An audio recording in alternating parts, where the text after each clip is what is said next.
भगवते तुभ्यं वासुदेवाय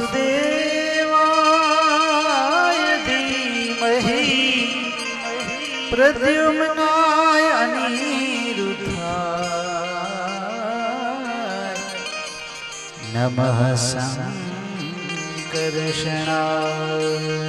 च।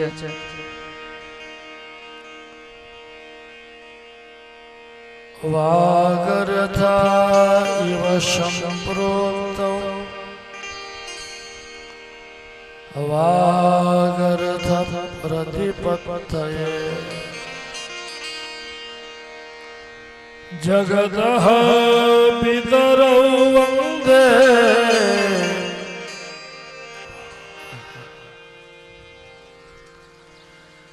पार्वती परमेश्वर।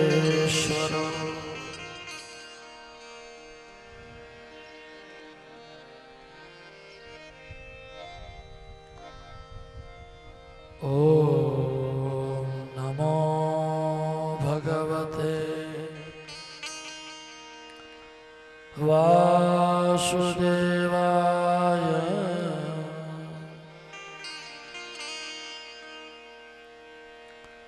श्री कृष्णाय नमः। गोपीजनवल्लभाय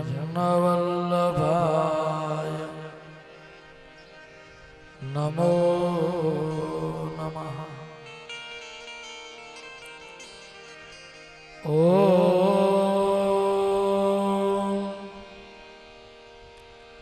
नमः पार्वती पतये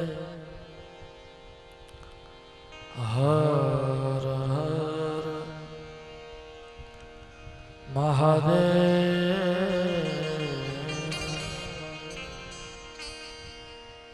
श्री गणेशाय नमः। श्री सरस्वत्यै नमः। श्री गुरुभ्यो नमः। श्री शुक उवाच कामस्तु वासुदेवांशो दग्धः प्राग्रुद्रमन्युना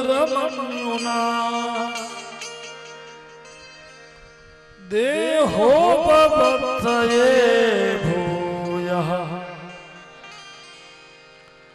तमेव प्रत्यपद्यत।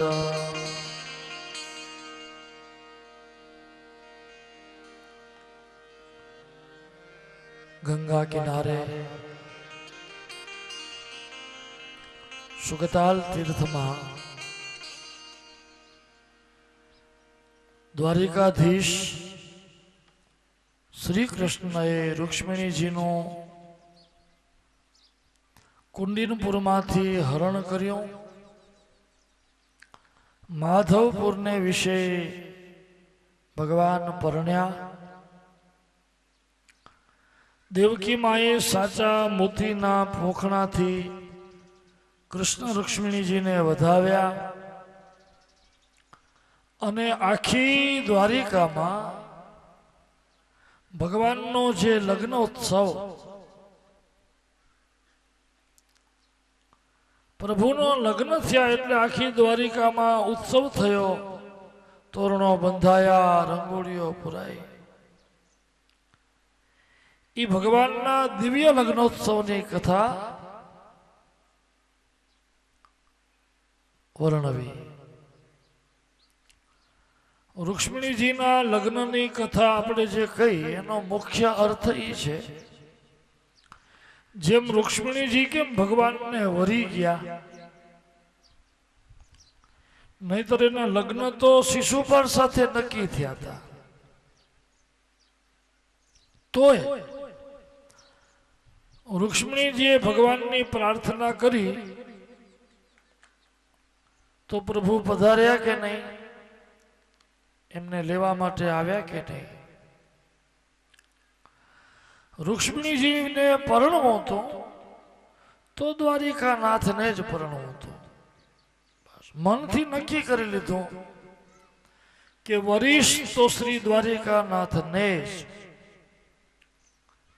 અન્યથા નહીં વરું. એમ દ્રઢ સંકલ્પ હતો. આમ આપણે બધા જો કોઈ પણ સંકલ્પ આપણો મનમાં હોય, કોઈ કાર્ય આપણે કરવું હોય, કોઈ સિદ્ધિ પ્રાપ્ત કરવી હોય, આપણો સંકલ્પ દ્રઢ હોવો જોઈએ, નિશ્ચિત હોવો જોઈએ, શુદ્ધ હોવો જોઈએ. જો સંકલ્પ આપણો શુદ્ધ હોય ને તો આ સંસારની કોઈ એવી શક્તિ નથી, બોલો, કે આપણે આપણી ઉન્નતિમાં, આપણી પ્રગૃતિમાં, આપણા કાર્ય સિદ્ધિમાં, કાર્ય પ્રાપ્તિમાં કોઈ પણ આપણે રોકી શકે એ શક્ય જ નથી. જો આપણો સંકલ્પ શુદ્ધ હોય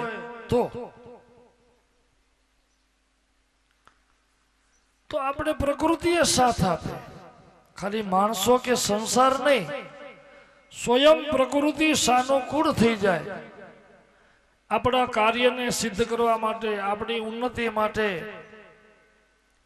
આપણું જે લક્ષ્ય હોય એને જે સિદ્ધ કરવો હોય, સ્વયં દેવ આપણે બળ આપે. પણ એવું હોવું જોઈએ. એક દિવસે આપણે એક વાત કરીએ, બીજે દિવસે બીજી કરીએ. રૂક્ષ્મણીજી તન મનથી નક્કી જ કર્યું હતું કે વરિષ્ઠ તો દ્વારિકાનાથને જ વરિષ્ઠ, બસ વરવું છે તો એને. નહીતર ભલે શરીરમાંથી પ્રાણ નીકળી જાય, પણ અન્યથા બીજા કોઈને હું વરીશ નહીં. બધું થઈ ગયું તો બોલો, શિશુપાળ આવી ગયો હતો, પણ છતાંય રૂક્ષ્મણીજીને લેવા શ્રી હરિ દ્વારિકાનાથ આવ્યા કે નહીં? અને બધાની વચ્ચેથી રૂક્ષ્મણીજીને લઈ જાય છે, પરણે છે. તન મનથી રૂક્ષ્મણી વર્યા છે પ્રભુને. આવી રીતે આપણે દરેક જીવને 4 પ્રકારના પુરુષાર્થને સિદ્ધ કરી, ધર્મ, અર્થ, કામ, મોક્ષ, આપણે પણ આ મનુષ્ય દેહ લઈ ભગવાન જેવા પરમ તત્વને વરવાનો છે. અને 4 પ્રકારના પુરુષાર્થને આપણે સિદ્ધ કરવાના છે. એટલે તો લગ્નમાં મંગલ ફેરા 4 એટલે શું? 5 નહીં, 7 નહીં, 3, 2 નહીં, 4 જ શું કામ? કારણ કે પુરુષાર્થ 4 છે: ધર્મ, અર્થ, કામ અને મોક્ષ. પછી રૂક્ષ્મણીજીથી એક દીકરા થાય છે કૃષ્ણ ભગવાનને. એનું નામ પડ્યું છે પ્રદ્યુમ્ન. સૌથી પહેલા દીકરા ભગવાનના. અને આ પ્રદ્યુમ્નજી જે છે, એમ બતાવ્યું છે સુખદેવજીએ કે એ કામદેવનો અવતાર હતા. મહાદેવજીના ક્રોધાગ્નિમાં કામદેવ બળી ગયા ને, પછી રતિ દેવીની પ્રાર્થનાથી શંકર ભગવાન એને વચન આપ્યું અને એ કામદેવ કૃષ્ણ ભગવાનને ત્યાં પુત્ર રૂપે અવતર્યા. મહાદેવજી ઉપર પ્રભાવ બતાવવા ગયા હતા કામદેવ.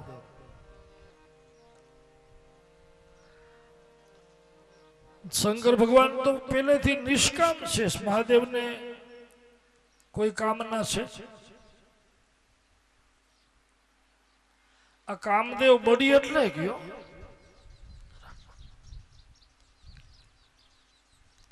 કારણ કે મહાદેવ નિષ્કામ છે. જેમના અંતરમાં કોઈ કામના છે જ નહીં,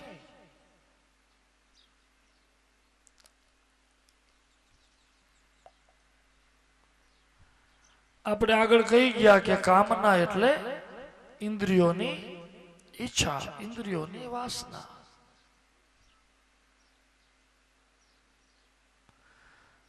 જે ઇન્દ્રિયોના ભોગની આપણી ઈચ્છા થાય બસ એને કામના કહેવાય.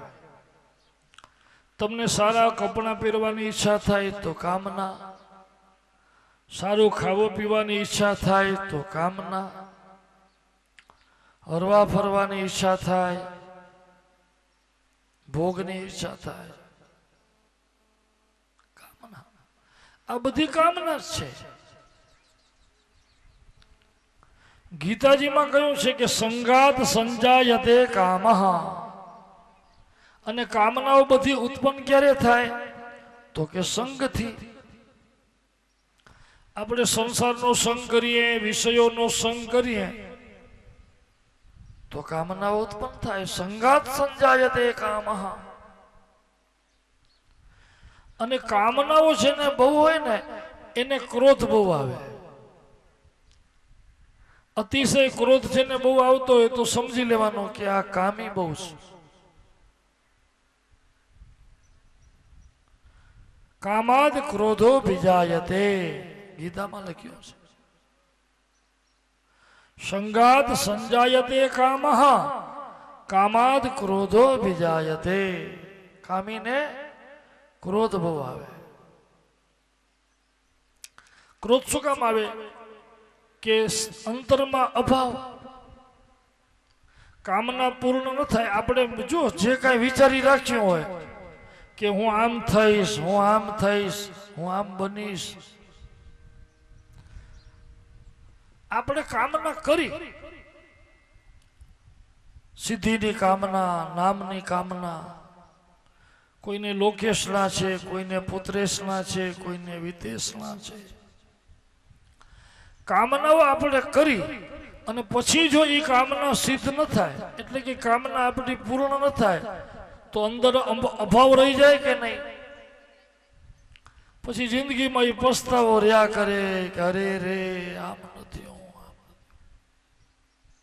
પછી શું થાય? અભાવ થાય, દુઃખ થાય, ક્રોધ થાય. એટલે જ આપણું શાસ્ત્ર એમ કહે છે કે બહુ કામનાઓ કરો નહીં. હું આમ કરીશ ને આમ કરીશ ને તેમ. કામના નહીં કરવાની, કરતા જવાનું. જે કર્તવ્ય, જે ભગવાન આપણે મોકો આપે, જે સમય આપે એમ તમે કરતા જાઓ. કર્મણ્યેવાધિકારસ્તે મા ફલેષુ કદાચન. કર્મ કરતા જાઓ, જે આપણાથી થાય એ કરતા જાઓ. ફળ આપવાનો કામ એનો છે. એટલે કામનાઓ કરવાથી જ દત્તાત્રેય ભગવાને 24 ગુરુ કર્યા ને એમાં એક ગણિકાને ગુરુ કર્યા. પછી ગણિકા ઘરડી થાય છે ને તો કોઈ એની પાસે આવતું નથી. કારણ કે સંસાર તો સ્વાર્થી છે. લોહી હતું, રૂપ હતું, યુવાની હતી, ત્યારે બધાએ સંગ કર્યો. પછી કોઈ જાય નહીં. પછી પવનથી બારણું ખખડે ને તોય ઘડીકાને એમ થાય કે કોઈક આવ્યો. આજે કોઈક આવશે, કાલે કોઈ આવશે. રોજ રાહ જોયો. પછી એક દિવસે ઘડીકાને થયું કે આહા, રોજ આટલી પ્રતીક્ષા મેં આ સંસારી માણસોની, કામી માણસોની કરી, આના કરતા જો આટલી પ્રતીક્ષા અને આટલી રાહ મેં ભગવાનને જોઈ તો. પછી ઘણી કઈ એક ઉક્તિ કહી છે, બહુ સુંદર ઉક્તિ કહી. શું કહ્યું એને? કે આશાયા પરમમ દુઃખમ. બહુ સારી ઉક્તિ કહી છે, આ ધ્યાન દેજો. આશાયા પરમમ દુઃખમ નૈરાશ્યમ પરમમ સુખમ. એ ઘણી વાર છેલ્લે શું કહે છે કે હું દુઃખી શું કામ થઈ? શું કામ આટલી દુઃખી થઈ? તો કે આખી જિંદગી મેં આશાઓ કરી, એટલે ઈચ્છાઓ કરી, કામનાઓ કરી. આશા એટલે કામના, ઈચ્છા એટલે હું દુઃખી થઈ. એટલે આશા છે ઈ જ, ઈચ્છાઓ છે ને ઈ જ દુઃખની જન્મદાત્રી છે. જોજો જે ઈચ્છાઓ આપણે કરી હોય ને પૂરી ન થાય એટલે શું જન્મે? દુઃખ. અને પછી ઈ દુઃખ આપણે આખી જિંદગી બાર્યા કરે કે હું આ પામ્યો નહીં, હું પામ્યો. ઈ નિરાશા જે છે ને, ખરેખર સુખની ઈચ્છા જેને કરવી હોય એને આશા રાખવી જ નહીં. દત્તાત્રેય ભગવાનના જ્ઞાનમાં એમ કહ્યું છે, આશાઓ નહીં કરવાની, કામ કરતા જવાનું. ભગવાન જે ફળ આપે તે એ કામના. પણ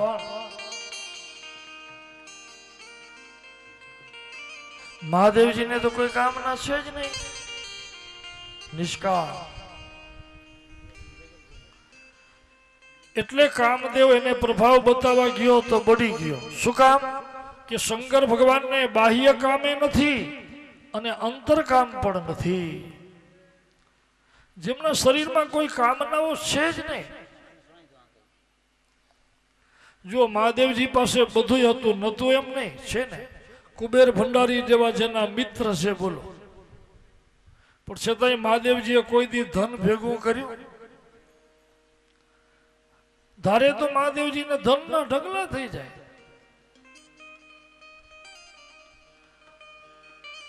ખાલી શંકર ભગવાન કુબેરને કહે તો ઓલો દઈ જાય, પોતે ઘરે આવે.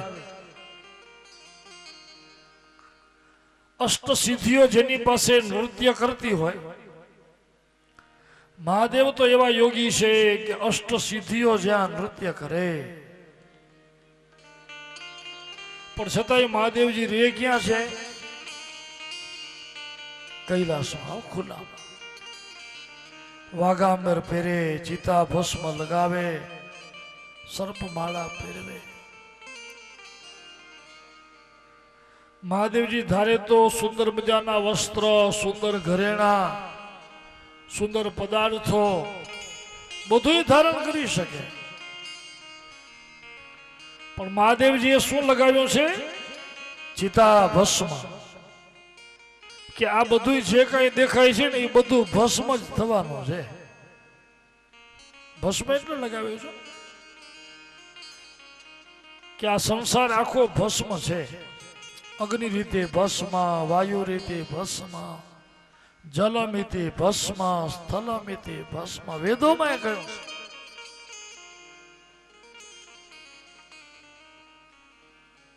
મહાદેવજીને કોઈ સિદ્ધિની જરૂર નથી, બધું એમની પાસે. ખાલી આમ ભસ્મ ખેરવે તોય ધનના ઢગલા.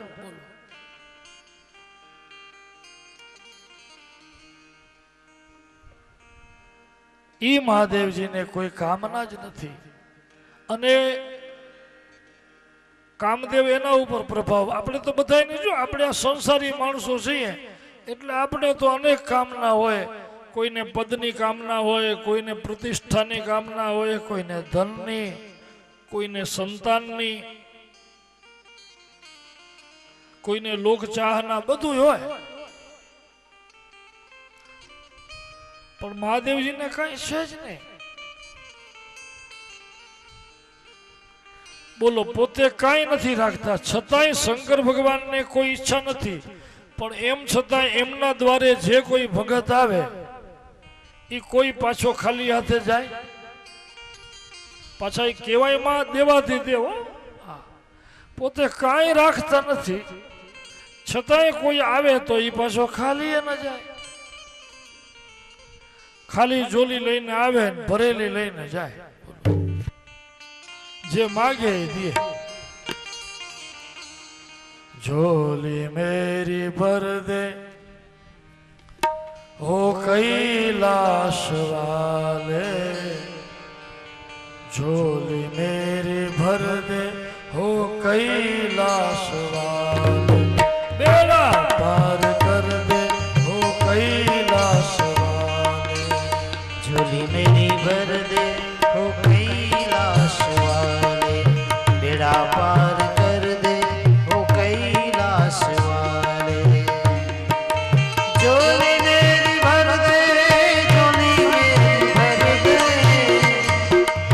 झोली मेरी भर दे हो कैलाश वाले, कैलाश वाले। बेड़ा पार कर दे हो कैलाश वाले, बेड़ा पार कर दे हो कैलाश वाले।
नजर कर दे, इधर नजर कर दे, इधर नजर कर दे हो कैलाश वाले, इधर नजर कर दे कैलाश वाले, बेड़ा पार कर दे हो कैलाश वाले।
रहम कर दे, कुछ तो रहम कर दे, कुछ तो रहम कर दे हो, मेरी झोली भर दे हो कैलाश वाले, झोली मेरी भर दे हो कैलाश वाले।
દરેક ભક્તની ઈચ્છા પરિપૂર્ણ કરે.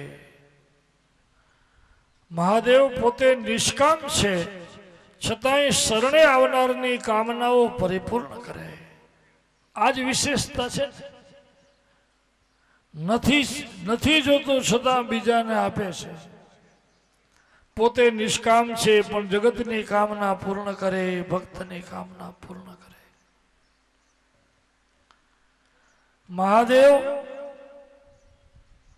રતિ દેવીને પછી વરદાન દીધું કે જાઓ, મારા ક્રોધાગ્નિમાં તમારા પતિ બળી ગયા છે, પણ હવે જ્યારે શ્રી નારાયણ પૃથ્વી ઉપર દ્વાપર યુગમાં કૃષ્ણ અવતાર લેશે ને, ત્યારે તમારા આ પતિ એમને ત્યાં દીકરા રૂપે અવતરશે. કૃષ્ણ તનય પતિ હો હઈ તોરા. મહાદેવજીએ કહ્યું છો કે જબ યદુવંશ કૃષ્ણ અવતારા, જ્યારે યદુકુળમાં ભગવાન કૃષ્ણ અવતાર લેશે ભૂમિના ભારને દૂર કરવા, ત્યારે એમને ઘરે તમારા દીકરા કામદેવ, તમારા પતિ કામદેવ એમને ઘરે દીકરા રૂપે અવતાર લેશે. આ મહાદેવનું વચન હતું. પછી એટલો સમય કામદેવ શરીર વગર રહ્યા, કારણ કે કામદેવ વગર તો ચાલે નહીં ને. આ સંસાર કેમ ચાલે કામદેવ વગર? કામદેવજી છે તો આ સંસાર ચાલે છે. આપણે બધાને જો કામના છે એટલે તો આ સંસારમાં બધું ચાલે છે. કોઈને ઘરની કામના, કોઈને પત્નીની કામના, કોઈને પરિવારની, કોઈને ભૌતિક સુખની. આ ઈચ્છા હોય એ કામના. એટલે તો આખું આ સંસાર બધું જે દોડાદોડી કરે છે, હું તમે બધા એમાં બધું આવી જાય. કામનાઓ છે એટલે તો આપણે આ બધું કરીએ છીએ. જો બધા નિષ્કામ થઈ જાય, કામના જ ન રહે, તો આ સંસાર ચાલે? આ બધા વ્યવહાર ચાલે? બધું ઠપ ન થઈ જાય? એટલે મહાદેવજીએ કામદેવને પ્રગટ કર્યા પાછા. ત્યાં સુધી કામદેવ શરીર વગર હતા, એટલે તો કામદેવનો એક નામ અનંગ છે, અંગ વગરના. બાકી કામ અને ક્રોધ એ તો આ સંસારના દરેક જીવમાં, માત્ર મનુષ્યમાં નહીં, દરેક જીવમાં.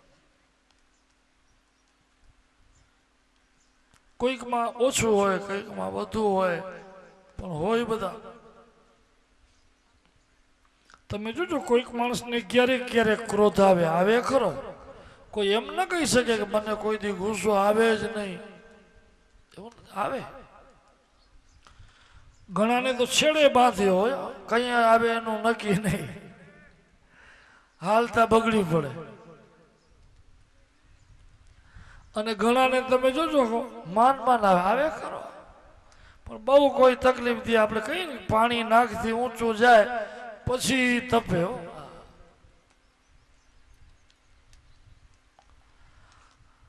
ઘણાને કામના બહુ હોય, ઘણાને ઓછી હોય. આ ઓછું વધુ હોય, પ્રમાણ હોય એ ખરું, પણ એનાથી મુક્ત કોઈ નથી.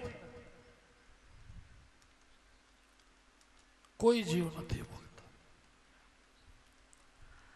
પછી પ્રદ્યુમ્ન મહારાજ એનું હરણ કરી જાય છે સંબરાસુર નારદના કહેવાથી.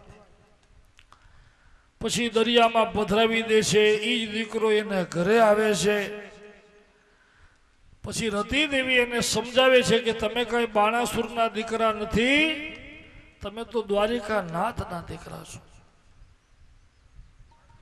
સાત્યકી વિદ્યા આપે છે રતિ દેવી એમને. પછી પ્રદ્યુમ્ન મહારાજ સંબરાસુરને જીતી અને દ્વારિકા પધાર્યા છે એવું લખ્યું છે. પણ અહીંયા એક કામની કથા બતાવી, ત્યાગની કથા બતાવી. કથા સાંભળનાર પરીક્ષિત રાજા કહે છે કે ગુરુદેવ, ભગવાને રૂક્ષ્મણીજીથી જેમ લગ્ન કર્યા ને એમ ભગવાન હજી જે રાણીઓને પરણ્યા એ બધાયના લગ્નોત્સવની કથા મને સાંભળવી છે. ભગવાન કેટલી પત્ની પરણ્યા, ક્યાંથી પરણ્યા, કેવી રીતે પરણ્યા, આ શ્રી કૃષ્ણના ચરિત્ર કહો. સુખદેવજી કહે છે સાંભળો. પહેલા લગ્ન તો એમને રૂક્ષ્મણીજીથી કર્યા, એ કાલે આપણે કહ્યું. એક શમંતક નામનો મણિ યાદવ ઈ દ્વારિકામાં એક સત્રાજીત નામના યાદવ હતા. એને સૂર્યનારાયણ ભગવાન ઉપર તપ કરીને એક મણિ મેળવ્યો હતો. હવે એને એ મણિ પહેર્યો ને તો કોઈક સમજુ માણસે, કોઈ જ્ઞાની માણસે એને સમજાવ્યું કે સત્રાજીત તું ઘરડો થયો, વયોવૃદ્ધ છો, આ ઘરેણા કે મણિ કે ઈ તને હવે શોભે નહીં. આ તો કૃષ્ણ જેવા રાજા જો પહેરે ને તો એને શોભે. ઓલાએ એવી વાત કરી, સમજની વાત કરી. એમ આપણે જોજો કોઈક માણસમાં કંઈક એવું હોય તો આપણે એને સમજની વાત કરીએ કે ભાઈ આ આમ થાય તો સારું થાય. એમ પછી સામેવાળાને જકે જચે કે ન જચે એ બીજી વાત છે. પણ આપણે કઈ ખોટું કરતા હોઈએ, આપણે ઘણી વાર જોજો એવું કરતા હોઈએ, આમ ચિત્ર વિચિત્ર વેશ કરીએ કે ચિત્ર વિચિત્ર કઈ પહેરીએ એટલે મોઢે કોઈ કહે નહીં, પણ પાછળથી બધા વાતો કરે કે હવે આ ઉંમરે શું સૂઝ્યું છે આને. એમ કોઈ કે કહ્યું કે ભાઈ તને આ શોભે નહીં. સત્રાજીતને વેમ પડ્યો, એનો સ્વભાવ થોડોક વેમેલો ખરો. ઘણી વાર જો આપણા વિચારોમાં કંઈક એવું આવી જાય ને, આપણાથી કોઈ સારી વાત કરે તો આપણે પેલા સીધું ઊંધું વિચારીએ કે એને આમ શું કામ કહ્યું હશે. અત્યારે માત્ર જીવનો સ્વભાવ થઈ ગયો છે. આપણે કોઈ વ્યક્તિગત વાત નથી કરતા, પણ તમે જોજો તમે કોઈ પાસે કઈ વાત કરો એટલે તરત પેલા એ ઊંધું વિચારે કે એને આમ કર્યું તો આમાં કઈ ગડબડ તો નહીં હોય ને. બે ત્રણ વાર તમારા સામે જોઈ એટલે તરત તમે જોજો પોતાને આખા જોશો કે આ મારા સામે શું કામ જોઈ છે, કઈ ગડબડ છે. હવે ઓલાની આમથી નજર પડી ગઈ હોય બે ત્રણ વાર, પણ આપણે તરત શંકા જાય. આમ આવું બનતું હોય. સ્વભાવમાં થોડી શંકા કુશંકાઓ જન્મ્યા કરતી હોય. અને માણસોનો સ્વભાવ છે કે અત્યારે સારું વિચારવા કરતા ઊંધો વિચાર જલ્દી આવે. પાણી હોય ને તમે જોજો એ ઢોળાય તો જાય ક્યાં? નીચો જાય ને, ઊંચો ના જાય. આપણા મનનું એવું છે, આપણું મન નીચું જલ્દી જાય. ખોટા વિચાર, ખરાબ વિચાર, કુમાર્ગના વિચાર એ તમે જોજો જલ્દી આવે. ખોટા કામ જલ્દી, કોઈને ખોટા કામ શીખવાડવા ન પડે.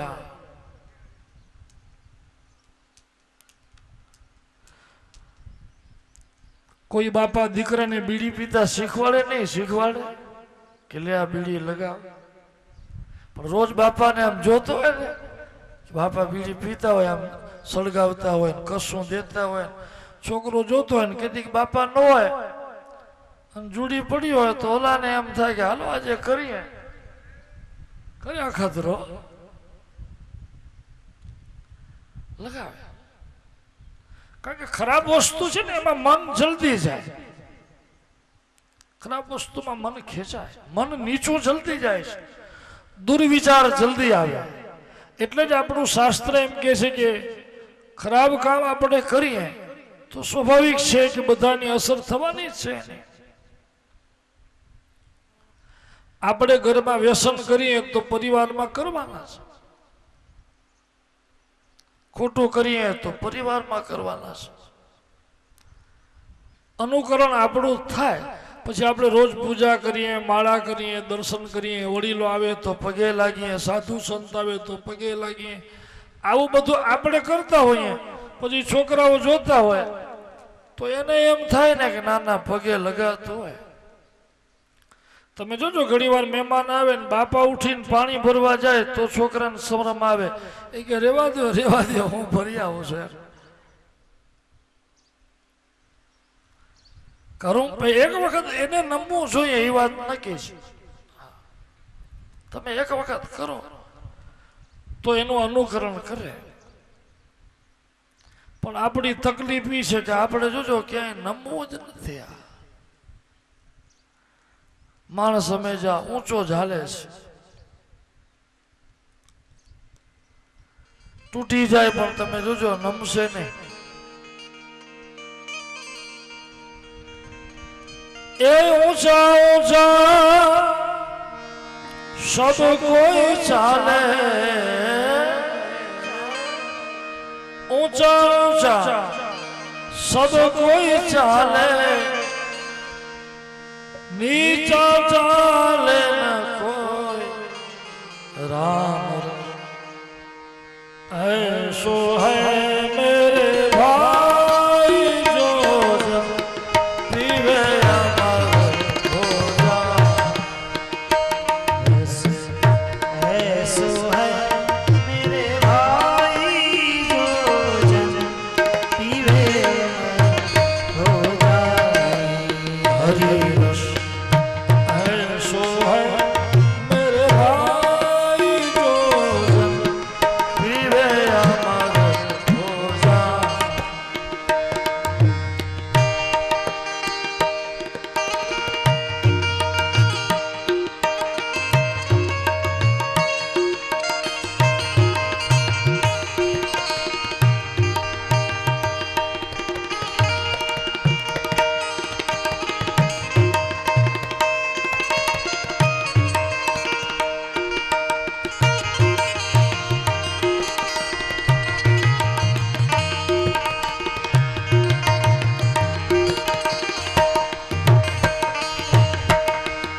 मीठा मीठा सब कोई पीवे, कड़वा न पीवे कोई।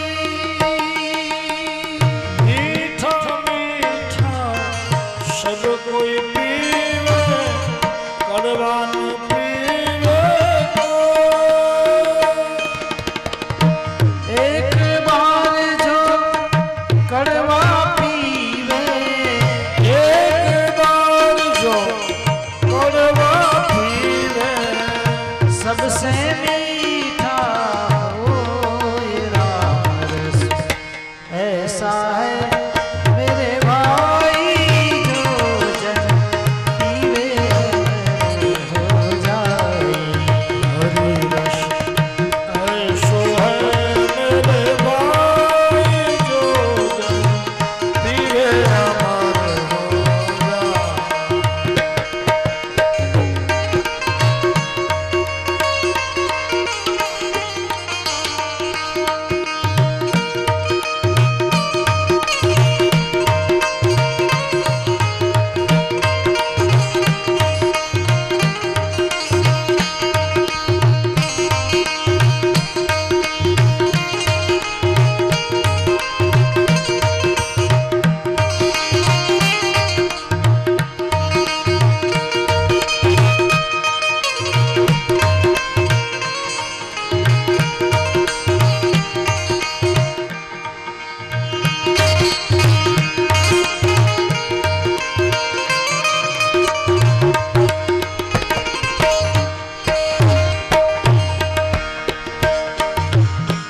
ध्रुव ने पिया, प्रहलाद ने पिया, और पिया रोहिदास।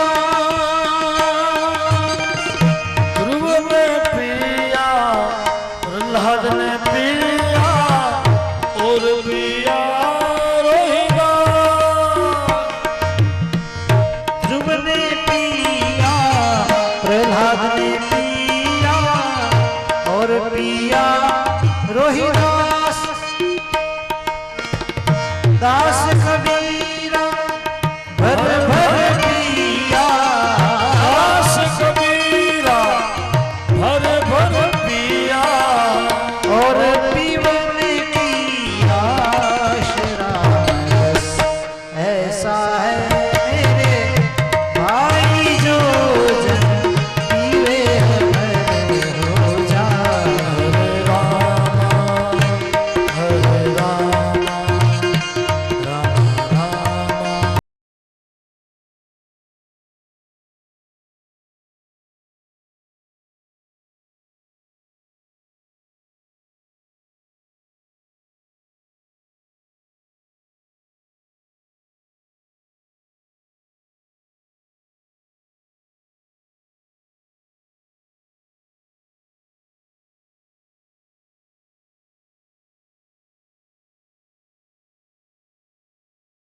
બોલો કૃષ્ણ કનૈયા કી.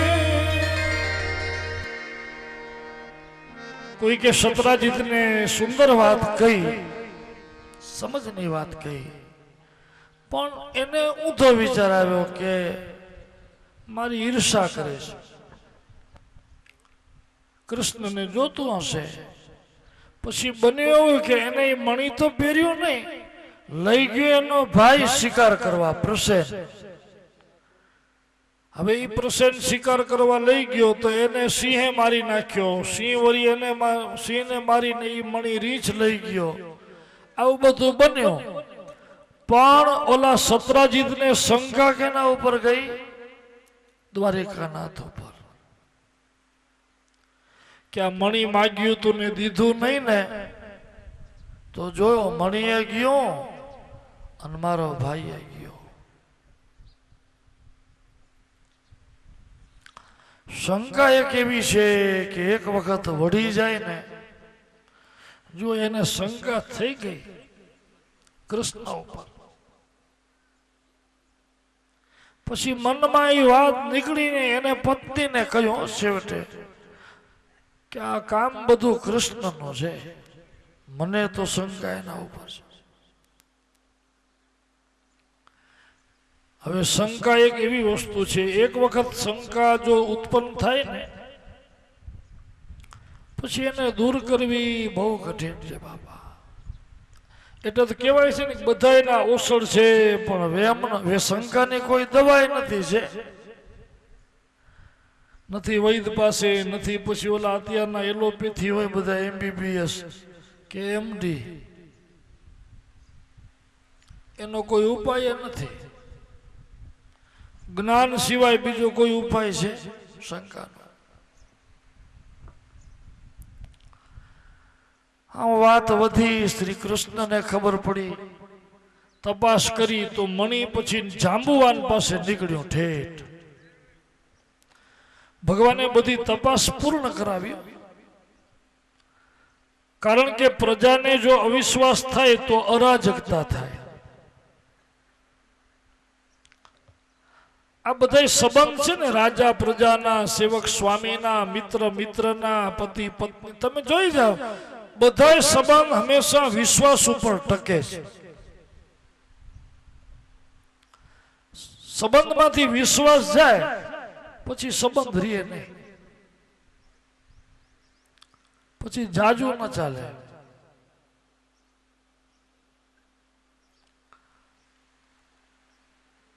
ભગવાને તપાસ કરાવી, મણી શોધ્યો.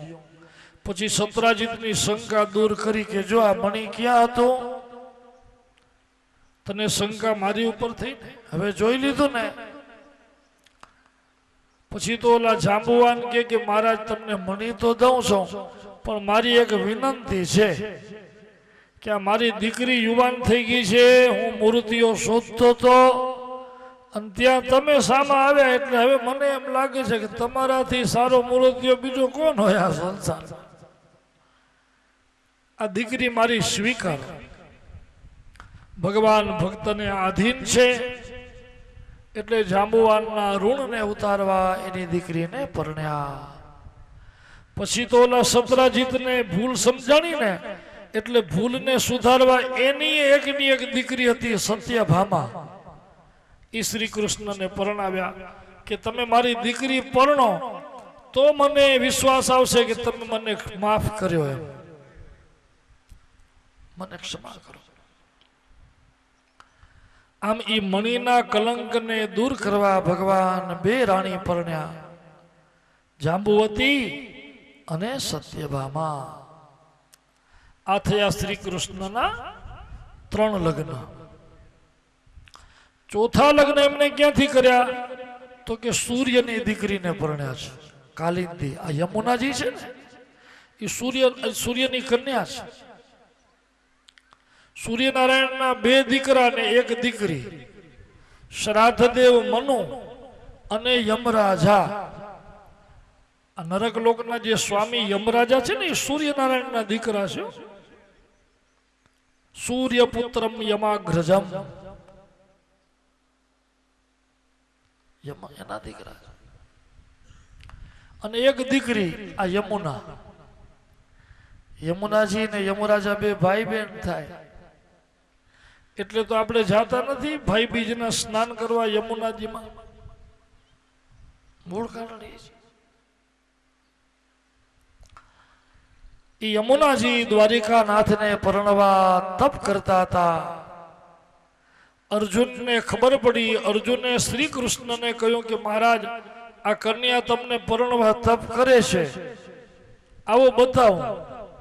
એટલે ભગવાને તરત રથ હાથ પકડીને રથમાં જ બેસાડ્યા કે તમને પરણવું છે તો તપ કરો છો તો હાલો, આ તમારું તપ છે. પછી ભગવાન એમને પરણ્યા. આ ચોથા લગ્ન.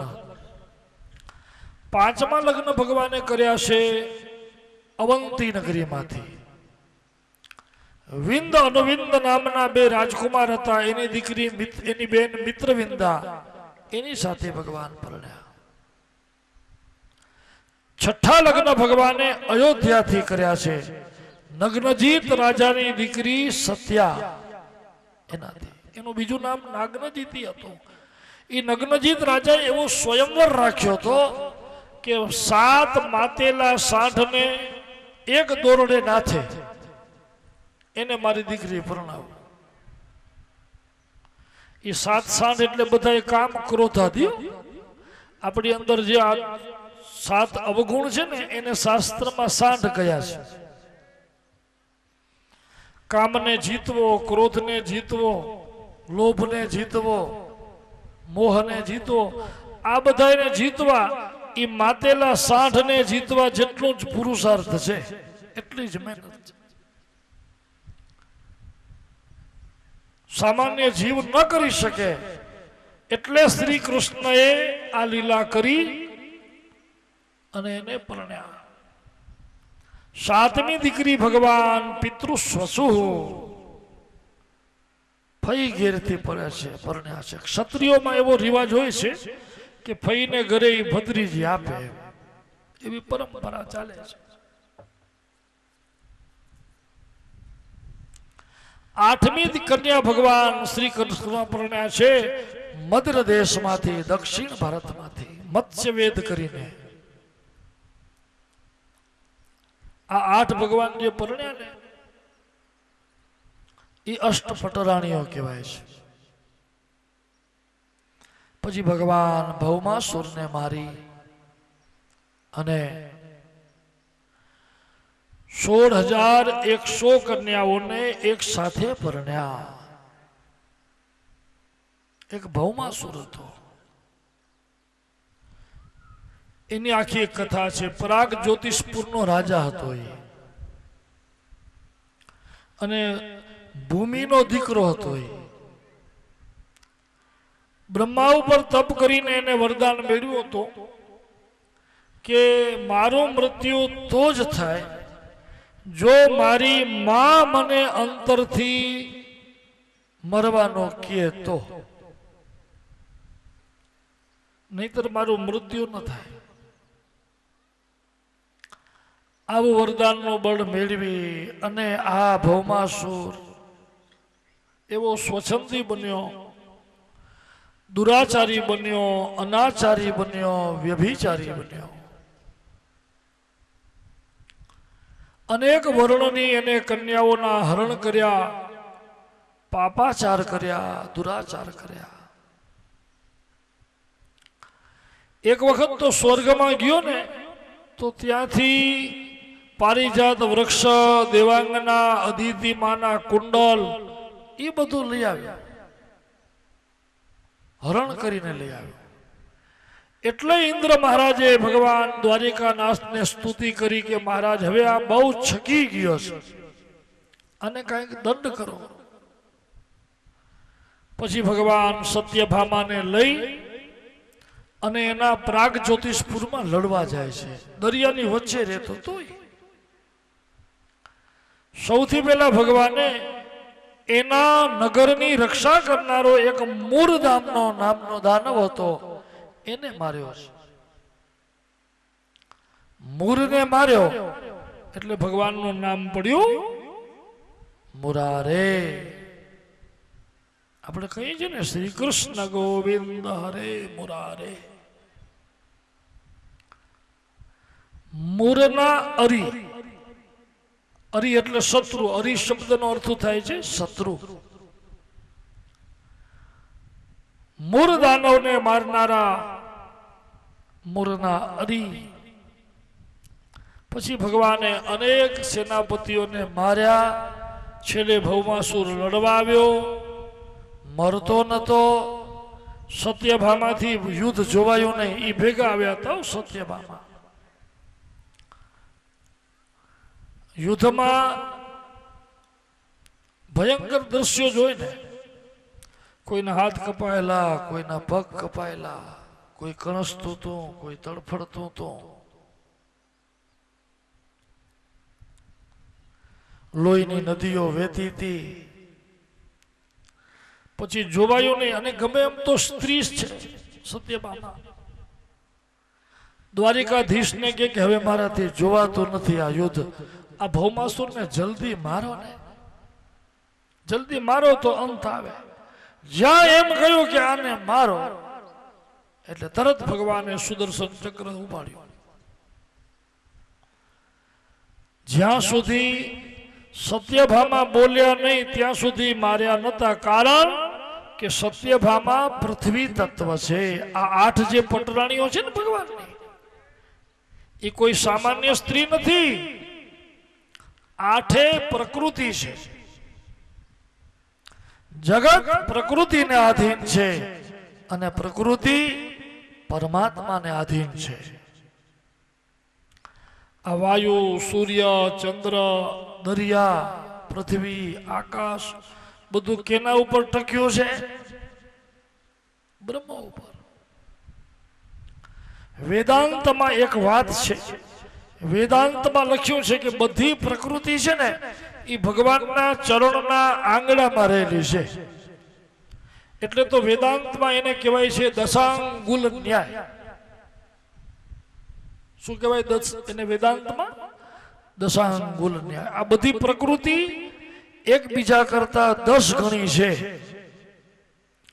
પૃથ્વી કરતા 10 ગણું જળ, જળ કરતા 10 ગણો વાયુ, વાયુ કરતા 10 ગણો તેજ, તેજ કરતા 10 ગણો શબ્દ, શબ્દ કરતા 10 ગણો આકાશ, આકાશ કરતા 10 ગણો અહંકાર,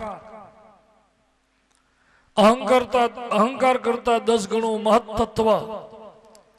આ બધું એકબીજા કરતા 10 ગણો છે. એટલે એને દશાંગુલ ન્યાય કહેવાય છે. આ પૃથ્વી છે ને એ ભગવાનના નિયંત્રણમાં છે. એટલે તો આપણે બધા રહી શકીએ છીએ પૃથ્વી ઉપર. એને ભગવાને ધારણ કરી છે. આ જુઓ, પૃથ્વી જરાક હલ્યા, ખાલી 1 મિનિટ પૃથ્વી હલ્યા તો આપણે આ છેડેથી સીધા આ છેડે ના આવી ગયા. ખાલી 1 મિનિટ હલ્યા તો વિચાર કરો, ઉમાંથી સીધા અહીંયા આવી ગયા. જો આ સામે જરાક પૃથ્વી હલ્યા. ભગવાનના નિયંત્રણમાં છો. આ વાયુ જો અત્યારે જે વાય છે, આપણે સિવાય એવો વાય. બહુ જો અતિશય વધે તો કદાચ 200 કિલોમીટરથી વાય કે 150 કિલોમીટર. આપણે એને વાવાઝોડું કહીએ. તોય ભગવાનના નિયંત્રણમાં હોય છે.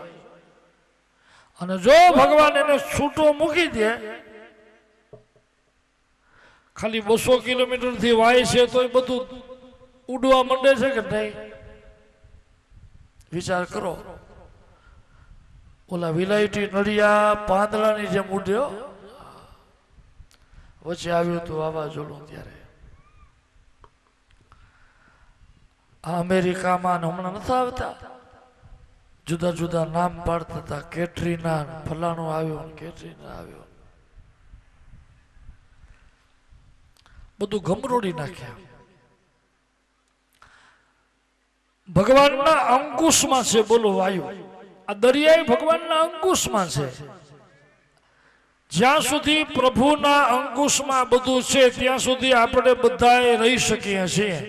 ભગવાનને જેથી પ્રલય કરવો હશે ને ત્યારે કાંઈ કરવાની જરૂર નથી. આ બધી પ્રકૃતિ ઉપરથી ભગવાન ખાલી પોતાનો અંકુશ હટાવી લે એટલે પૂરો. ખાલી દરિયા ઉપરથી અંકુશ હટાવી લે તો દરિયા બધા ઉછળીને આવી ન જાય પૃથ્વી ઉપર. દરિયા જો બધા પૃથ્વી ઉપર આવી જાય તો આપણું શું થાય કયો? આ બધું ભગવાનને આધીન છે. સત્યભામા પૃથ્વી તત્વ છે. એમને એમ કહ્યું કે આ ભૌમાસુરને મારો, પછી ભગવાને માર્યો છે. પછી ભૌમાસુરના કારાગૃહમાંથી બધાને બારે કાઢ્યા ને તો એમ બતાવ્યું છે કે 16,100 કન્યાઓ અંદરથી નીકળી. બોલો, આટલી કન્યાઓના તો એ હરણ કરી આવ્યો હતો. પાપ કર્યો તો એને દુરાચાર કર્યા હતા. પછી બધી કન્યાઓ શ્રી દ્વારિકાનાથને શરણે આવી કે પ્રભુ હવે અમે ક્યાં જશું? અમે તો બધા હરણ કરાયેલી કન્યાઓ છીએ, દૂષિત કન્યાઓ છીએ. હવે અમને સમાજ સ્વીકારશે, જગત સ્વીકારશે? તમે જોજો ડાઈ ડાઈ વાતો તો બધાએ કરે, આમ કરવું જોઈએ, પણ જ્યારે સ્વીકારવાની વાત આવે કઈ એવું કોઈ ક્રાંતિકારી પગલું ભરવું હોય ત્યારે બધાએ વિચારમાં પડી જાય કે હવે શું કરવું, અમને સ્વીકારશે કોણ? ત્યારે ભગવાને એમ કહ્યું કે ચિંતા ન કરો. પ્રભુ જાણતા હતા કે આમાંથી બધાને સારા પતિ નહીં મળે. મળશે એ સુખી થઈ જશે અને નહીં મળે જેને પતિ, અને એ કદાચ કન્યાઓ પાપ કરે તો, અધર્મ કરે તો. વાંક કન્યાનો નથી, અપરાધ કન્યાનો નથી. દુરાચાર, વ્યભિચાર, પાપાચાર ઓલા ભૌમાસુરે કર્યા છે. કર્યું તો એને હતું ને, પાપ એને કર્યું છે, સજા ભોગવવી પડે છે આ કન્યાઓને. એટલે ભગવાને કહ્યું કે હું તમને બધાને પરણીશ જાઉં. પછી ભગવાન એક જ મુહૂર્તમાં પરણ્યા છે બધા, એક જ મુહૂર્ત.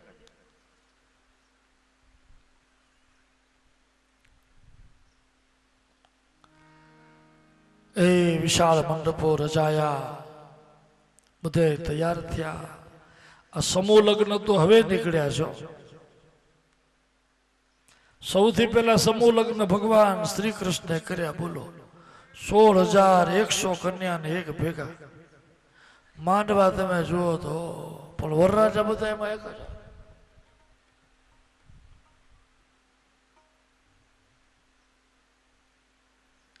સુંદર મજાના લગ્ન ગીતો ગવાય છે, મંગળ ગીતો ગવાય છે, લગ્નોત્સવ ચાલે છે.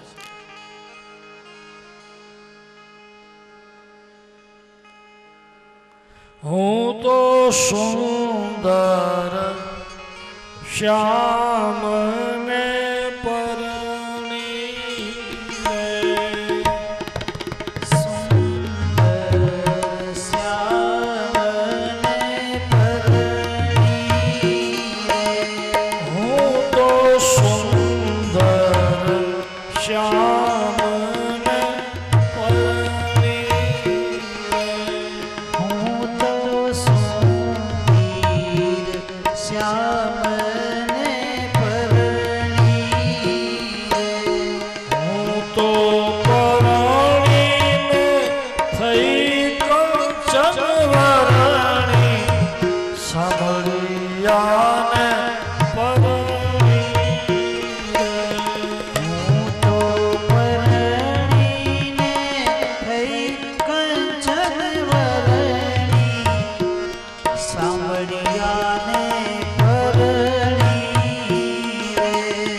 એ મારી પ્રીત પ્રભુજીની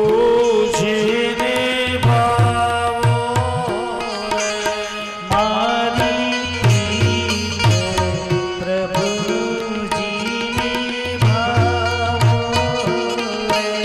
એ તારા જન્મની છુદાસી સાંભળ્યાને તારા જન્મો જન્મની છુદાસી સાંભળ્યાને પરણી રે સાંભળ્યાને પરણી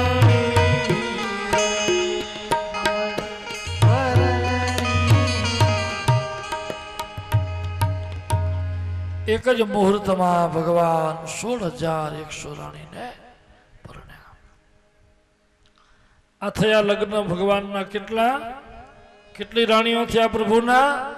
16,108. આ અષ્ટપટ રાણીઓ છે એ 8 પ્રકૃતિ છે અને 16,100 જે 8 રાણી 16,100 જે રાણી કયા ને એ બધા અધ્યાત્મ દ્રષ્ટિએ જુઓ તો વેદની અંદર એક ઉપાસના કાંડ છે આખો, એની રૂચાઓ છે. વેદો નારાયણો હરિહિ, ભગવાન નારાયણ વેદ સ્વરૂપ છે.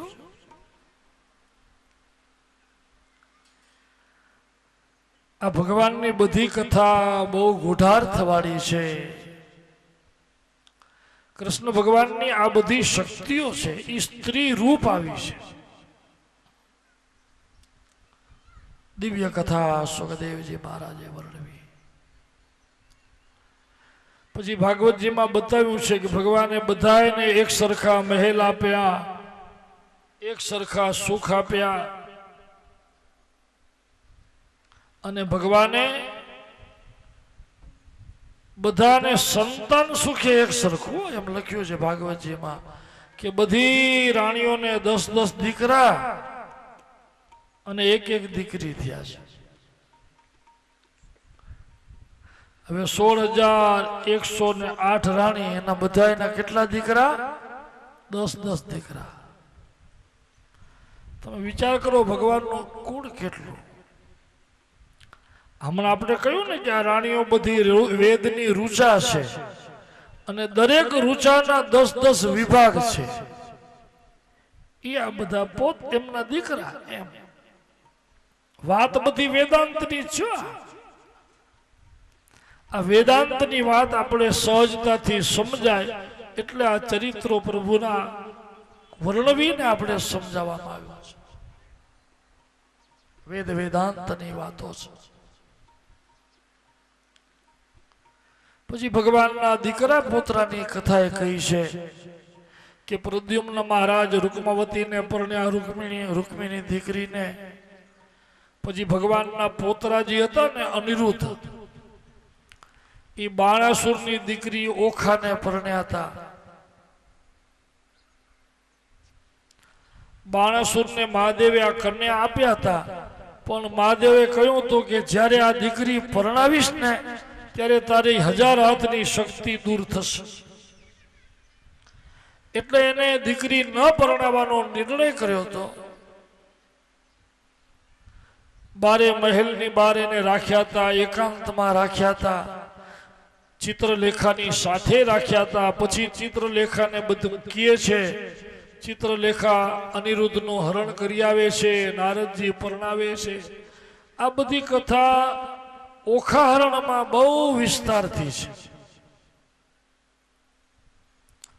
એક પ્રેમાનંદ ભટ્ટ થઈ ગયા છે, એમને લખ્યું છે.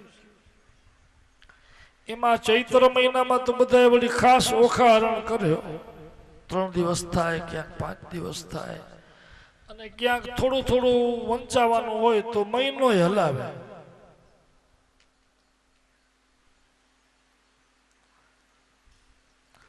કેવાય ઓખા હરણ. નામ શું છે? ઓખા હરણ. પણ આ કથામાં હરણ થયો કોનો કયો? ચિત્રલેખા હરણ કોનું કરી ગયા? અનિરુદ્ધનું કર્યું ને. દ્વારિકામાંથી સૂતે સૂતા ઢોલિયા સહિત ઉપાડી ગયા. હરણ અનિરુદ્ધનું થયું છે. લઈ ચિત્રલેખા અનિરુદ્ધને ગયા, છતાંય કહેવાય શું? ઓખા હરણ. ઓખા હરણ એટલા માટે કહેવાય છે કે અનિરુદ્ધે ઓખાના ચિત્તનું હરણ કર્યું હતું. શું હરણ કર્યું હતું? ચિત્તનું. એટલે એનું નામ ઓખા હરણ છે. બહુ ભગવાનની ભક્તિવાળી કથા છે આ ઓખાબાઈની.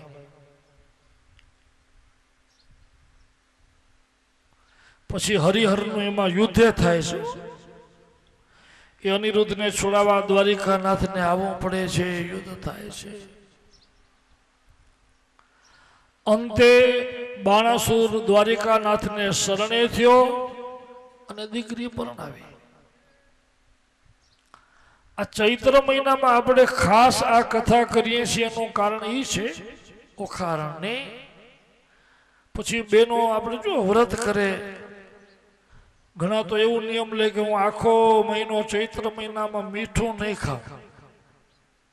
અલુણા વ્રત કરે, કથા સાંભળે. એમ કહેવાય છે કે તમે ચૈત્ર મહિનામાં આ વ્રત કરો, મીઠા વગરનું ભોજન કરો તો આપણા ઘરમાં રોગ ના આવે, ઐશ્વર્ય વધે. સાચી વાત છે. આપણે આગળ કહી ગયા કે આપણું શાસ્ત્ર જ્ઞાન વિજ્ઞાન યુક્ત છે. ચૈત્ર મહિનામાં મીઠું ન ખાવાનું મૂળ કારણ શું?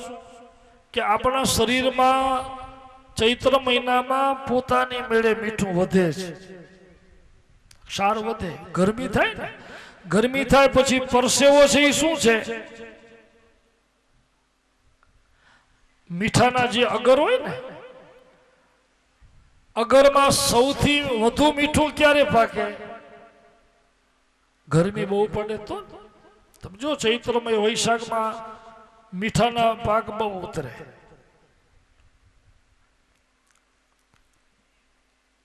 નિયમ છે ચૈત્ર મહિનો વૈશાખ, જેમ ગરમી પડે એમ તમારા શરીરમાં મીઠું વધે. એટલે આપણું શાસ્ત્ર એમ કે છે મીઠું ત્યાં આ મહિનાઓમાં ન ખાઓ, કારણ કે શરીરમાં મીઠું વધી જાય તો શું થાય? પ્રેશર થાય. કોઈને જોજો લો પ્રેશર હોય ઘટી જાય, કોઈને હાઈ હોય. મીઠું વધે એટલે લોહીનું દબાણ વધે, અને પ્રેશરની બીમારી થાય એટલે ડોક્ટર પેલું એ કહે કે હવે મીઠું ઓછો કરો બાપા, મીઠું ઓછો કરો.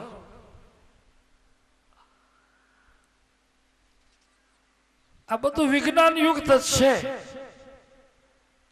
ગરમી જેમ પડે એમ માણસને આરોગ્ય જાળવવું હોય તો મીઠું ઓછું કરી નાખવાનું.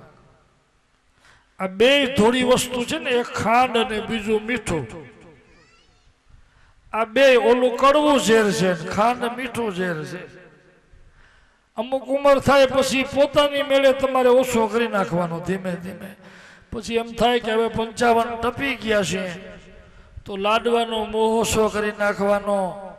ચાય જે 8-10 વાર પીતા હોય થોડી ઓછી કરી નાખવાની. મીઠી બહુ પીતા હોય તો ઓછો કરો. આ ખાંડ મીઠા ઓછા થાય તો પછી ડોક્ટર બંધ ન કરાવે.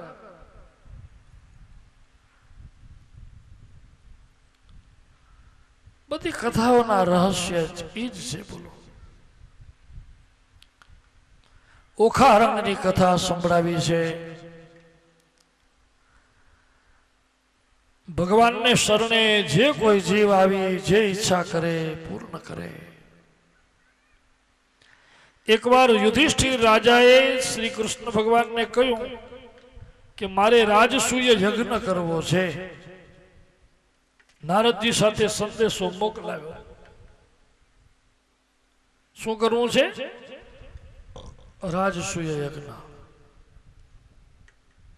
એટલે નારદજી સંદેશો લઈને આવ્યા. એ દિવસે બે સંદેશા આવ્યા. એક નારદજી લઈ આવ્યા હતા કે યુધિષ્ઠિરને રાજસૂય કરવો છે, અને બીજો એક સંદેશો લાવ્યા હતા મગધ દેશમાંથી એક રાજા કે આ જરાસંધ અમને બધા રાજાઓને જીતી અમારા રાજપાટ બધું લઈ લીધું છે, અમને કારાગૃહમાં બંદી બનાવ્યા છે, બહુ દુઃખ આપે છે, ભોજન નથી આપતો મહારાજ, અમને બચાવો બચાવો. એટલે ભગવાન શ્રી કૃષ્ણએ બે સંદેશા આવ્યા એટલે ભગવાને સલાહ લીધી મંત્રીઓની કે સંદેશા બે આવ્યા છે તો આપણે પેલા ક્યાં જવું? ઓલા રાજાઓની રક્ષા કરવા કે યુધિષ્ઠિરને યજ્ઞ કરાવવા? પેલું કામ શું કરશું? એટલે અક્રૂરજીએ કહ્યું કે મહારાજ ખરેખર તો ધર્મનું કામ પેલું થવું જોઈએ. જુઓ શાસ્ત્ર પણ શું કહે છે કે ધર્મનું કાર્ય તમે પેલા કરો, બીજું બધું પછી. આપણું ઊંધું થઈ ગયું. આપણે જોજો વ્યવહારના કાર્ય પેલા કરીએ, બીજા બધા પછી. કોઈ એમ કે હવે પૂજા કરો માળા કરો તો આપણે એમ કહીએ હમણાં હજી ઉંમર નથી બાપા, પછી ગયઢા થાશો ત્યારે કરશું એમ કે. અને ઘણા કઈ નાની ઉંમરમાં કોઈ સત્સંગમાં ચડી જાય ને તો બીજા બધા મસ્કરી કરતા હોય, ઘણાને કાંઈ ન કરવું હોય એ કે આ ઉંમર કાંઈ માળા કરવાની છે, મોટા થાવ દીદી કરજો. આપણે ખબર છે કે આપણે ગયઢા થવાના જ છીએ એવું નક્કી છે કઈ? કોઈ જાણે છે આયુષ્ય ક્યારે પૂરું થઈ જશે? એટલે તો એમ કહેવાય છે કે ધર્મના કાર્ય કરી લેવા જોઈએ. સંસારની તૃષ્ણાઓ કોઈ દી ખૂટશે જ નહીં, કામ ખૂટશે. આપણે જોજો જીવતા હશો ત્યાં સુધી કાંઈ પૂરું થવાનું છે કયો લ્યો? આપણે મૂકશું ત્યારે મુકાશે, બાકી જગત તો આમને આમ ચાલ્યું જ આવે છે. કેટલાય આવતા ગયા હાલ્યા ગયા આવ્યા રાખે જાય છે. આપણે જવાના છે પાછું આવશે, ચાલ્યા રાખે, પરિવર્તન થયા રાખે. આપણે નતા તેથી બધું ચાલતું હતું, આપણે છીએ તોય ચાલે છે, નહીં હોઈએ તોય ચાલશે. આ વૃથા ભ્રાંતિ છે આપણી.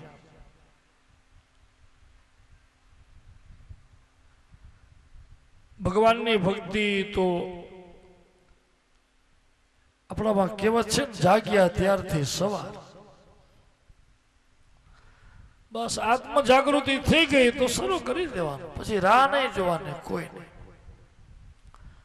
આપણા 4 પુરુષાર્થ છે ને, એમાં સૌથી પહેલો પુરુષાર્થ કયો છે તો કે ધર્મ. ધર્મ અર્થ કામ અને મોક્ષમાં સૌથી પહેલું જો ધર્મનું નામ છે. ધર્મ પહેલા, બધું એના પછી. ધર્મો રક્ષતિ રક્ષિતા. એક ધર્મનું આચરણ કરશો તો બીજું બધું અનુકૂળ પોતાની મેળે થતું આવશે.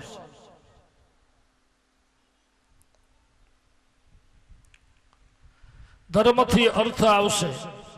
જો આપણે ધર્મથી રહેશું તો લક્ષ્મીજી પણ કૃપા કરશે, અર્થ આવે.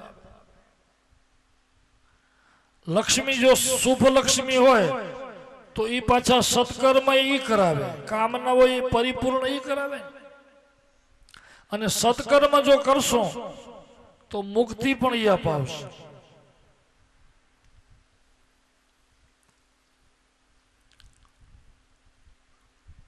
ભગવાન ધર્મ કાર્ય કરવાનું કહ્યું અક્રૂરજીએ. એટલે પાંડવો પાસે આવ્યા, યુધિષ્ઠિરને મળ્યા કે તમારે રાજસૂય કરવો છે? તો કે હા. અરે દ્વારિકાનાથ કે આ તો સકામ કર્મ છે, એમાં ધન બહુ જોઈએ, લાખો માણસો આવે એ બધાને ઉતારા દેવા, જમાડવા, રાખવા, બધી વ્યવસ્થા. સંપત્તિ વગર આ કામ નહીં થાય. જો આપણા શાસ્ત્રોમાં 3 પ્રકાર બતાવ્યા છે: ભક્તિ, જ્ઞાન અને કર્મ. ભગવાનને પ્રાપ્ત કરવાના 3 માર્ગ છે. ભક્તિ માર્ગ અને જ્ઞાન માર્ગ એવો છે કે એમાં બહુ ખર્ચ ન થાય. તમને માળા કરવી હોય, ધ્યાન કરવું હોય, પૂજા કરવી હોય તો તમે કરી શકો, એમાં ભાવે ચાલે, એમાં ભાવ ચાલે. આપણે શક્તિ પ્રમાણે કરીએ. અત્યારે જો આપણે ભગવાનને દૂધ ધરાવીએ ત્યારે દૂધ બોલીએ, થાળ ધરાવીએ ત્યારે મીઠાઈઓના નામ લઈએ કેટલીઓ, અને ધર્યા હોય શીંગા ને સાકર. પણ ભગવાન કોઈ દી એમ કહે છે કે શું કામ આવડું ખોટું બોલો? કારણ કે ભક્તિ છે ને એ ભાવ પ્રધાન છે, એમાં ચાલે. પણ ભાવ સાચો હોવો જોઈએ. એક જણો ભક્તિ કરતા કરતા ઓછી થાનો માંડ્યો આમ હાથ ઘસવા, તો પત્નીએ પૂછ્યું કે કાંઈ છે નહીં, તમે આમ શું કરો છો? એમ તો કે ઘી દીવામાં વધુ પડી ગયું ને એટલે કાઢો છો. એક તો ભાવ કરતો હતો, અને ભાવના કરતા કરતા એને એમ થયું કે બહેણી જરાક વધુ નમી ગઈ, પાછો કાઢવા માંડ્યો. પછી ઓલી કહે છે કે આ બધું ભાવનાથી કરો છો, કઈ સાચું થોડું છે તમારું? ભાવમાં આવું નહીતર ભાવો હિ વિદ્યતે દેવહા એમ કહ્યું છે. ભાવનામાં ભગવાન. પણ કર્મ માર્ગમાં આપણે જ્યાં જે જોઈએ ને એમાં પછી ચાલે ને. આપણે ભોજન કરાવવું હોય, બધાને ભોજન યજ્ઞ કરવો હોય તો બોલો એમાં ભાવ ચાલે? ન ચાલે ને. જમાડવા હોય તો રસોડું કરવું પડે, સામગ્રી લાવવી પડે, રસોઈયા બોલાવવા પડે, પદાર્થ બનાવવા પડે, તો તમે કોઈને જમાડી શકો. એમાં ભાવ ન ચાલે. ચાલે કે હું ભાવનાથી બધાને જમાડીશ તો તૃપ્તિ થાય. આજે સમજી લો, હાલો રવિવાર છે, આજે આપણે એમ થાય કે આજે આપણે રસોઈ નથી કરી, ભાવથી જમવું છે, પેટ ભરાય. તમે ખાલી ભાવના કરો કે આ રોટલા ગળાણા, એ શાક ઉતર્યો, આ તપેલા રાખ્યા, થાળીઓ આવી પીરસાય છે ને હું જમો છું, ભાવ કરી જાય, પેટ ભરાય. એટલે જ્યાં કર્મ માર્ગની અંદર ભાવ ન ચાલે. દ્વારિકાધીશ કે છે કે આ વિશાળ યજ્ઞ કરવો છે, આમાં તો ધન જોઈએ. અને કર્મ યજ્ઞમાં એવું છે કે જો આપણે યજ્ઞ કરવો હોય તો ઘી જોઈએ, અગ્નિ જોઈએ, જવતલ જોઈએ, મંત્ર જોઈએ, બધું હોય તો યજ્ઞ થાય. પણ ખાલી દીવો પ્રગટાવીને બાજુમાં બેઠા બેઠા આમ હાથ લાંબા કર્યા કરીએ સ્વાહા સ્વાહા, તો ભગવાન જમે, રાજી થાય?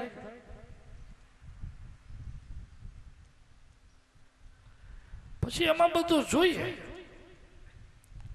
અને જ્યારે સકામ યજ્ઞ કરતા હોઈએ ત્યારે જ્યાં જે જોતું હોય જોઈએ.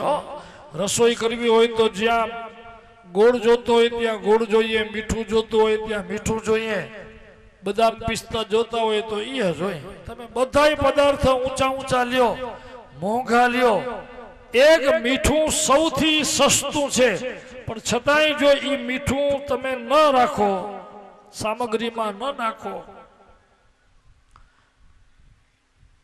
તો એ ચાલે.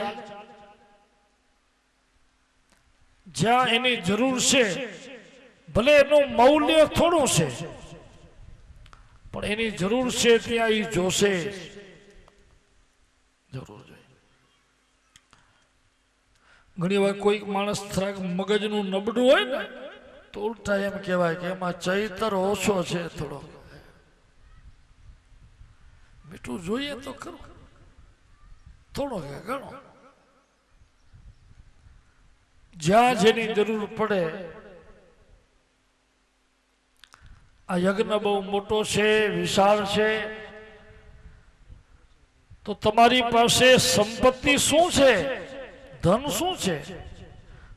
આમ કૃષ્ણ ભગવાને પૂછ્યું યુધિષ્ઠિરને, એટલે યુધિષ્ઠિરે તરત કહ્યું કે મહારાજ, સગવડમાં તમારા સિવાય કાંઈ નથી. સગવડ શું છે? તો કે તમે. ભગવાન હસવા લાગ્યા, તો કે અમારે તો તમારે ભરોસે કરવું છે કાંઈ નહીં. બોલો, પાંડવો પાસે ફૂટી કોડી નથી. પછી તરત બધાને દિગ્વિજય કરાવ્યા, દિશાઓ જીતાડી. ઓલો જરાસંધ મરતો નતો તો ભીમને તેડી ગયા, કારણ કે એનું મૃત્યુ એના હાથે હતું. અને ઓલા જરાસંધને વરદાન હતું કે બે એના ભાગ કરે તો જ મરે. એટલે ભીમ પછી એના બે ભાગ કરે છે, વચમાં શિવલિંગ બનાવે છે, ત્યાં ભૌમાસુર મરે છે.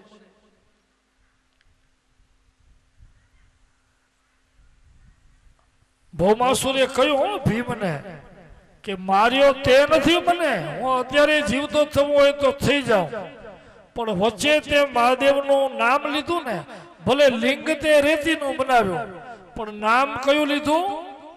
તો કે હર હર મહાદેવ. નામ તો શિવનું લીધું. અને મહાદેવને કોઈ દી ઓળંગાય નહીં, મહાપાપ લાગે. મરવું તો છે જ.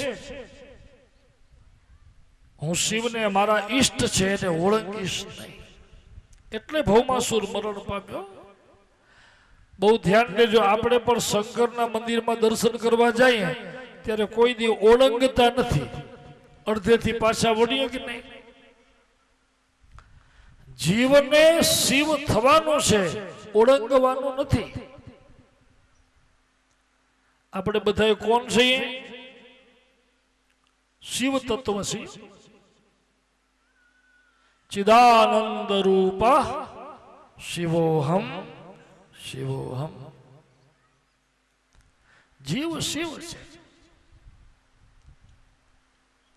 મહાદેવના મંદિરની પ્રતિષ્ઠા થઈ ને તો શંકરના લિંગને બાયણામાંથી ન લઈ આવે, ઉપર જગ્યા રાખવામાં આવે અને મહાદેવને ઉપરથી આમ ઉતારે. શિવ ક્યાંથી આવે? આકાશમાંથી આવે છે. આકાશ તત્વ છે ને એ શિવ છે. જીવને શિવ શું કામ કહ્યો છે? આ શરીરમાં પણ જીવ આવે ક્યાંથી? અહીંયાથી આવે છે. બાળક જન્મેલું હોય, નાનું જન્મેલા બાળકને તમે અહીંયા હાથ અડજો, અહીંયા તમે જોજો પોચું હોય, તાળવું પોચું હોય, ખાડો હોય. જીવ આવે અહીંયાથી જો. પછી ધીમે ધીમે એ દરવાજો હોય ને અહીંયા, એ જેમ જેમ આપણે મોટા થઈએ એ દરવાજો પછી બંધ થતો જાય. જન્મીએ ત્યારે ખુલ્લો હોય, પોચું હોય, અને અત્યારે તમે અડો તો દરવાજો બંધ થઈ ગયો છે.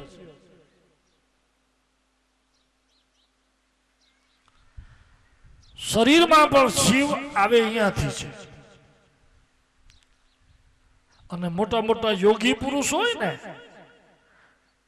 જેને બ્રહ્મની પ્રાપ્તિ કરી યોગી પુરુષ હોય, એ પછી આ તોડે અહીંયાથી, પોતાની સાધનાથી આ દરવાજો ખોલે.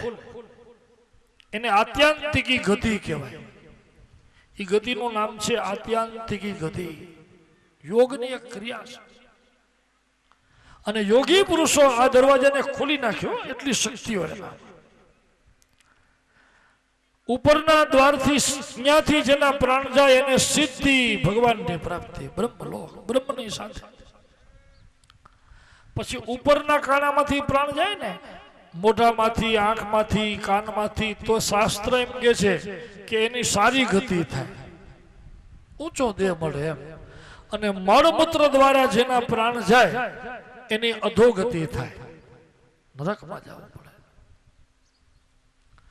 જીવ આવે અહીંયાથી છે પણ જાય કર્મ પ્રમાણે છે. સારા કર્મ હોય તો સારી રીતે જીવ જાય, ખરાબ કર્મ હોય તો ખરાબ રીતે જાય. પછી બધું આપણા હાથમાં છે. જરાસંધ શિવ તત્વને પામે છે. પછી બધા રાજાઓને ભગવાને છોડાવ્યા. એ રાજાઓ બધાને ત્યાં આમંત્રણ આપ્યું કે યુધિષ્ઠિર મહારાજ યજ્ઞ કરે છે રાજસૂય, ત્યાં આવજો બધાય. ઓલા રાજાઓએ પોતાની જે સંપત્તિ હતી ને એ બધી સંપત્તિ આપી દીધી કૃષ્ણને કે આ લઈ જાઓ, તમે યજ્ઞ કરવાના છો ને તો અમારું આ ધન એ સારા કાર્યની અંદર વાપરજો. તમે અમને છોડાવ્યા એ જ બસ છે. ઈ ધન મરુતનું ધન